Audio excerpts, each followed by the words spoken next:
Et vous l'avez dit, hein, le demi-fond ce soir encore sera roi. Moi j'ai sélectionné ce soir pour vous 6 disciplines. Ah bah ça fait beaucoup phares. déjà. Hein. Oui, mais voilà, vous l'avez dit, c'est dense. Alors voilà, on ne peut pas se contenter de 2 ou 3 disciplines. Mais disons en numéro 1, le gros événement ce soir, ça va être la tentative de Genzebe Dibaba contre le record du monde du 1500 mètres dames. 3 minutes 50 quand même, ce serait assez stratosphérique. Elle a couru 3,54,11 quasiment seule à Barcelone la veille d'Athletissima. Donc on va voir ce que ça va donner. Il va falloir suivre les meneuses d'allure. Hein. Et puis il y a également le 100 mètres. Justin Gatlin contre le reste du monde, hein, on va dire. C'est l'habitude. Voilà, le triple saut avec encore un duel entre Pablo Pichardo et Christian Taylor. Le javelot avec Julius Diego et Theo Walcott. Le 100 mètres des dames avec les 5 plus rapides de la saison. Et puis le 1500 mètres hommes avec Mo Farah contre McLoufie notamment. Et puis on ne vous parle pas du reste, mais dans toutes les autres courses, il y a énormément de vedettes qui sont là. Il y aura sans doute de gros chronos. Et on va commencer immédiatement. Vous avez déjà commencé à suivre la présentation avec le 400 mètres haies masculin. Là aussi, il y a les 3 meilleurs chronos de la saison qui sont là.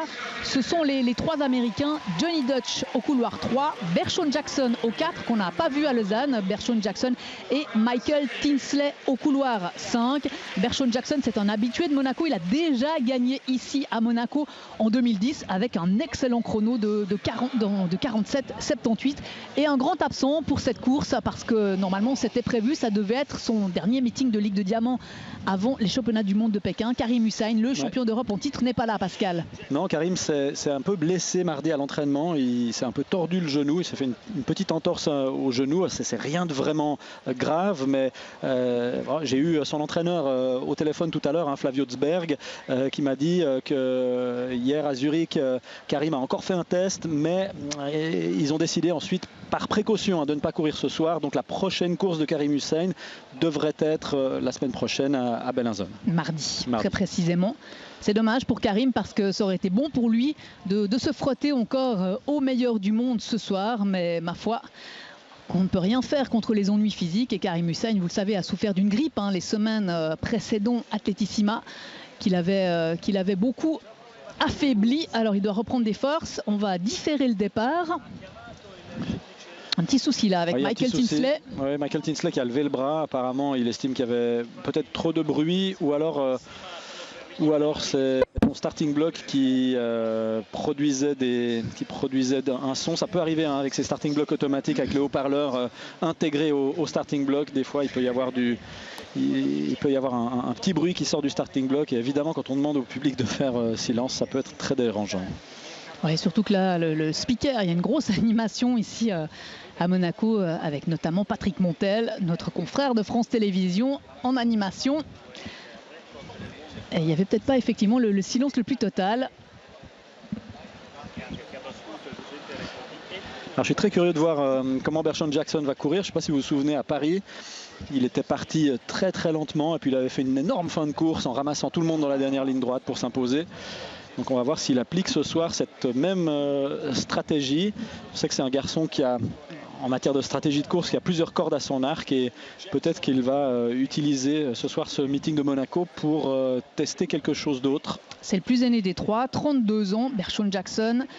Et encore une fois, champion des États-Unis. Il a remporté les trials américains sur la distance. C'est donc une référence et c'est lui qui détient le meilleur chrono de la saison sur la distance en 48,09. Et pour rappel, c'est également le médaillé de bronze des Jeux Olympiques de Pékin en 2008. Ça fait bien longtemps qu'il est sur le tour de piste avec Bershon Jackson. Champion du monde en 2005 déjà. Et c'est parti cette fois-ci, et bien parti. Alors très bon départ de Bershon Jackson qui passe la première haie en tête. Et là on va voir peut-être, il fait comme à Paris, il calme le jeu et il laisse revenir, regardez. Ouais, voilà, il est en train de se faire reprendre par Johnny Dutch.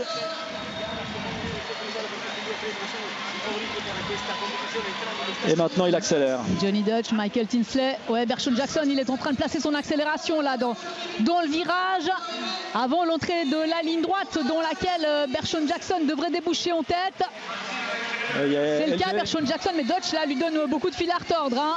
Johnny Dutch, Bershon Jackson, et puis également 7, le Sud-Africain Van Zyl qui avait déjà fait une excellente course à Lausanne, mais il est en train de caler Van Zyl et Jackson facilement, relativement facilement pour Bershon Jackson. Joli chrono. 48-23.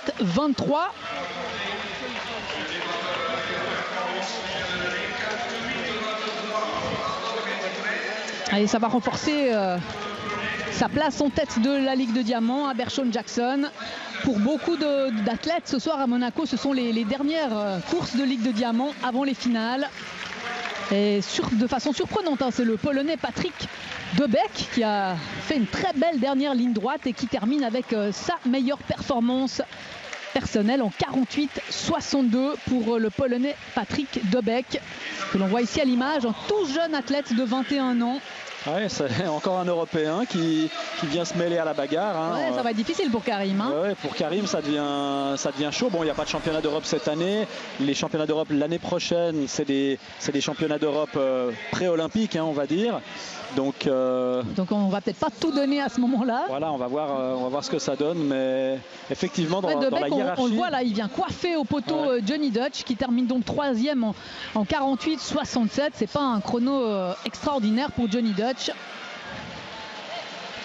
Donc cette hiérarchie européenne, l'année dernière, elle était assez ouverte. Elle reste très ouverte parce qu'un 48-60 à peu près, il vient à se mettre au même niveau que Karim Hussein et que les autres meilleurs Européens comme Kudryavtsev, le Russe par exemple. Donc cette compétition, on va dire, au niveau européen, elle est toujours aussi serrée. Mais le niveau augmente.